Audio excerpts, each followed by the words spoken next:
pass was intended for passing. It'll be second and 10. Mike Munt was back there defensively, and there was no interference, although either one of them could have been called for interference. Munt perhaps for blocking Krafsick off, and Krafsick certainly for a push-off trying to get around him. But neither one of them was, and so it just simply becomes second down. The Bulldogs try to strike for what could certainly have been a killer touchdown in that particular situation. The result, Bunnell will now sit with a second and 10 from just inside the 19-yard line. Bulldogs back to the ball, and Lombardo tries to carry the ball himself. He gets nowhere, and he is jammed down for perhaps a 2 or 3 yard loss. Lombardo on the keeper. Kyle Succo in there, Jimmy Monahan in there, a couple of people in there on the tackle, and Lombardo goes down for about a 2 or 3 yard loss. Lombardo made a great play in the first half to set up the only Bunnell touchdown. Actually, a dumb play and then a great play because he misread it, ran the wrong way, and then turned it up for first down. That time, it looked like a planned play, and it was just supposed to be a misdirection. And Lombardo did not fool anybody except perhaps a couple of his linemen who might have been out there to block him. In the meantime, the Tigers are now defensively set up with a third and about 15. We have a flag down on the play, and with 7:29 to go, the Bulldogs are going to be called for delay of game penalty against Bunnell. 5 more to around the 10-yard line. Actually, Bunnell is going to come to, let's see what the official marks there. Third and 19 from the 10. Inside the 10. They're going to mark it just outside the 10. I was surprised because I thought it was inside the 15. But you have bad eyes. You have to be 41, you have bad eyes. Okay, the Bulldogs, now they sent somebody in motion, but now they are going to run. Zychek on the delay. Zychek, number 40, the ball carrier, he gets Zippo. And the Tigers have held and forced a Bunnell punt from deep in Bunnell territory. Okay, Hand sets up in a normal defensive situation. Tigers do not look like they have a block on. Stowers going to be kicking the ball from his end zone. Hand does come solid. There is no flag on the play. Munt slides down to make the catch at the 45. A super punt by Stowers. He gets that ball out under tremendous amount of pressure. He kicked it from his own goal line, 55 yards in the air, down to the 45-yard line. At the 46. Stowers did go down on the play, but it was totally unintentional, and somebody might have gotten knocked into him, and as a result, the officials waved it off immediately and said there was no way that there was a roughing kick on the flag. The Tigers will get the ball at their own 46-yard line. 6:47 to go in the ball game. Hand is down 1 point. Zaneski up under center. Bunnell in close, looking. Bad snap, but Zaneski gets it away quickly on the handoff. McIntyre goes across the 50. Hitter gets it across the 50. Bunnell 46. 46 or 47-yard line of Bunnell. He gave him a solid 8 yards on the play. Pick up of 8 to the second and 2 at the 46.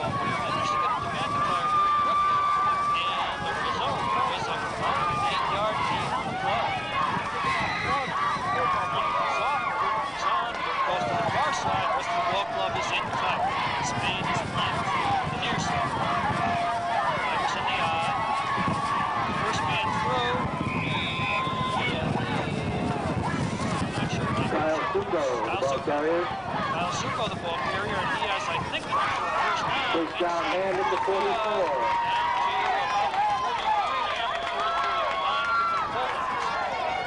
Once again, Tigers switching off the receivers. One goes in, one goes out, and the play is called. One comes out to the near side. Spain was into the slot on the near side. Tigers run the eye behind Zaneski. He looks, he hands to McIntyre on the far side. McIntyre, the ball carrier, stops near the line of scrimmage. He is just simply not going. That play brought up early has not worked since Sanders called it 3 or 4 times, and the Tigers have made virtually nothing out of it on the lane to the far side. Result is no gain on the play, second and 10.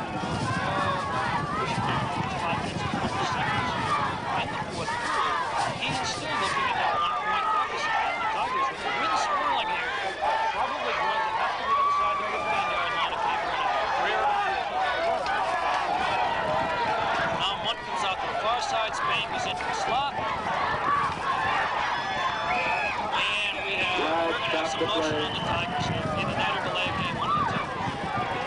Delaying, you're going to see that the left side of the hand defensive line was moving, hand offensive line rather was Illegal moving. procedure against the offense and will be penalized 5 yards. The other possibility, of course, is that the punt was not set for a full second for the snap there, but I don't think that was the case because that one came out so quickly. But I think it was probably the left side of the hand line, which was in motion. Now you're going to look for the second down and 15. Second and 15 from the 49. One comes to the near side. Spain goes into the slot. Zaneski looks, he fakes it, and now he's got a shot to run. Hermanok gets it blocked, and Zaneski fumbles the ball out of bounds. And the ball will come down to around the 35-yard line. It's going to be just short of a first down. Zaneski got knocked down. Craig Hermanok got the block. Zaneski fumbled and out of bounds at the 35 and retains possession. Went out of bounds just before anyone could get to it. The Tigers were closer to it than the Bulldogs. But hand was down now with a second and about third down. I'm sorry, and about one from the 35. Third and 1 at the 35. Four down territory, so the Tigers have got 2 shots here to make the 1 yard.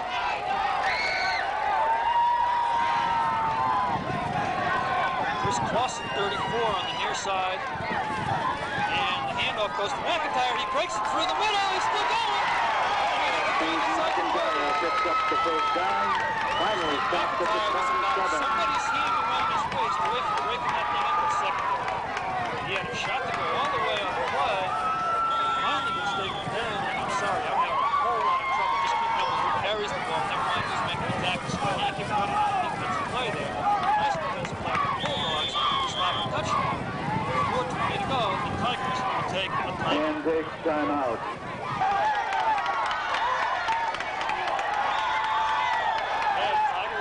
First and 10 at the 27. Tigers with a first and 10 from the 27. Clausen far side, McIntyre near side. McIntyre gets the handoff. McIntyre, the ball carrier, across the 25. McIntyre gets down to perhaps the 24-yard line before he is knocked down. And with 4:10 to go, the Tigers going to look at a second and about 7 from the 24. And now Burke comes in, Hunt comes out, and John Burke makes the play. Burke will go to the far side.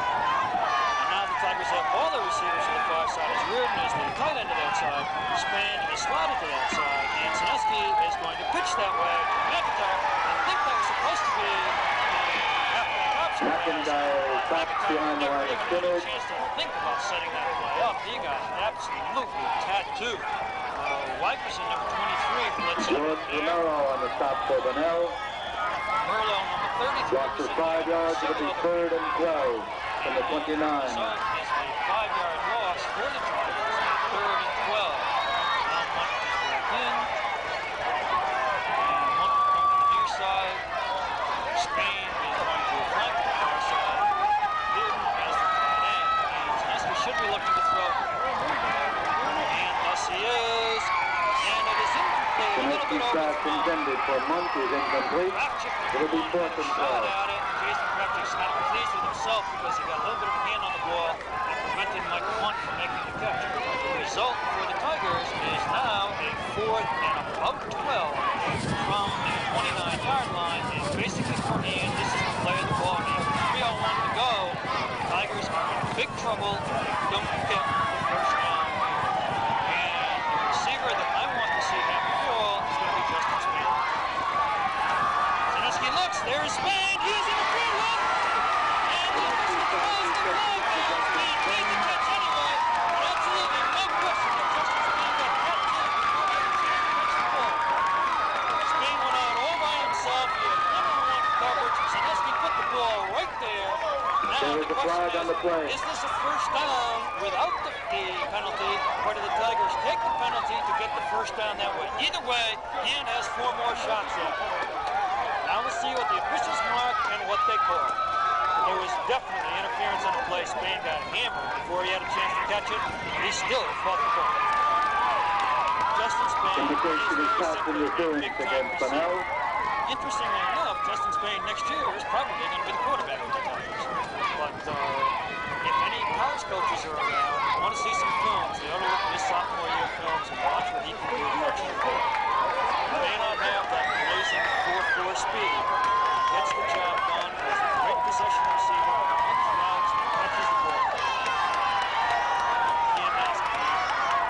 First and 10, hand at the 15. And the Tigers will take a first and 10 at the 15, 2:54 to go. And here is for hand, perhaps its biggest possession of the year. Zaneski in the center. Gives the handoff to McIntyre quickly. He tries to cut the quick hitter. He gets to perhaps the 13 or 14-yard line on the far side, and that is about it. McIntyre, the ball carrier. McIntyre down to the gains about a yard and a half. Picks up 2 to the 13. It'll be second and 8.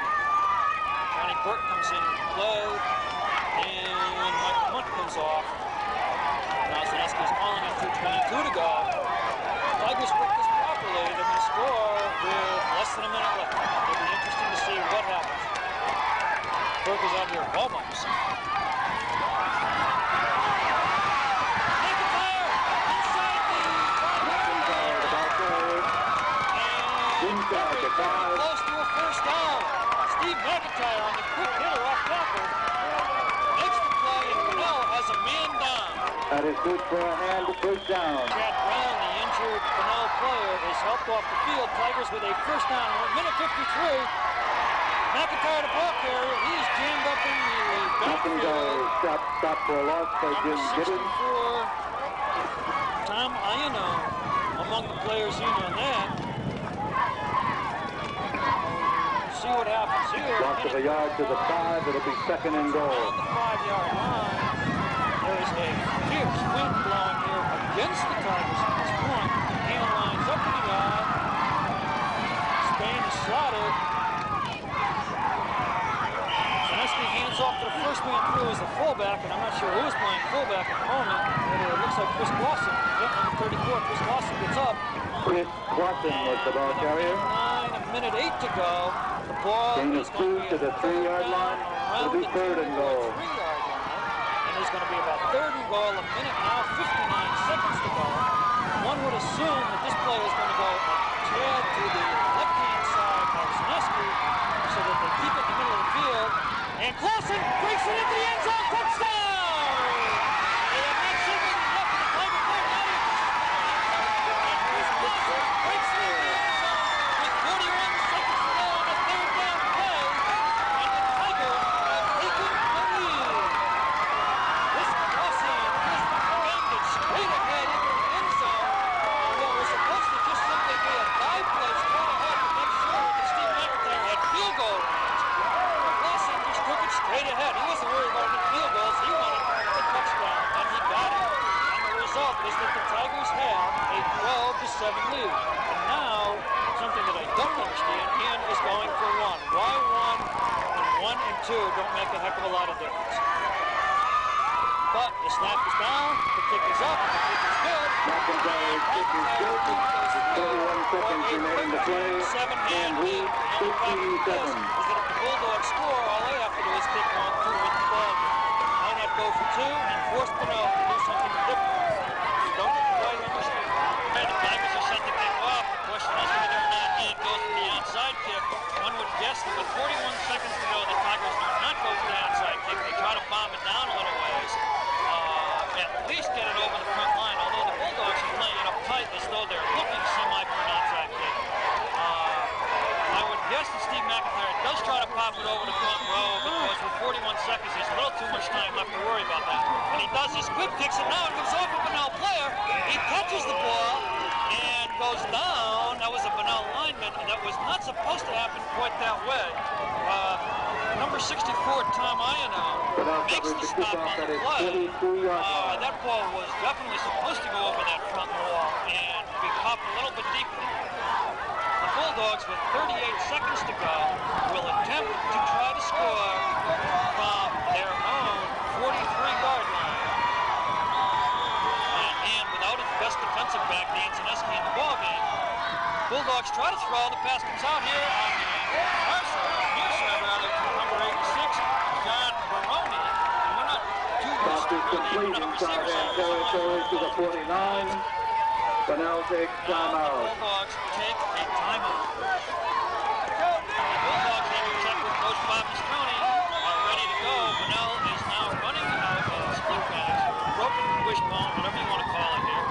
And that means pass. Lombardo is dropping back. Hevesy is charging in. He's taken out by 3 people.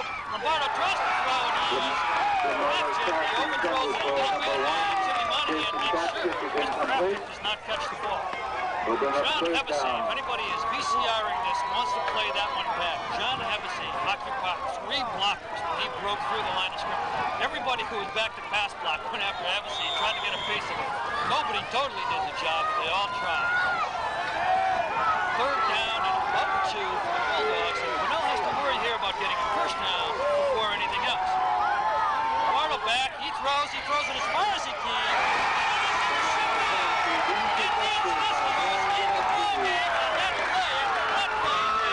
With 13 seconds to go, makes the interception. And Andy Zaneski deserves a great big gold star on his report card for this one. He is doing this on an injured ankle. He can barely move. He just felt hobbling.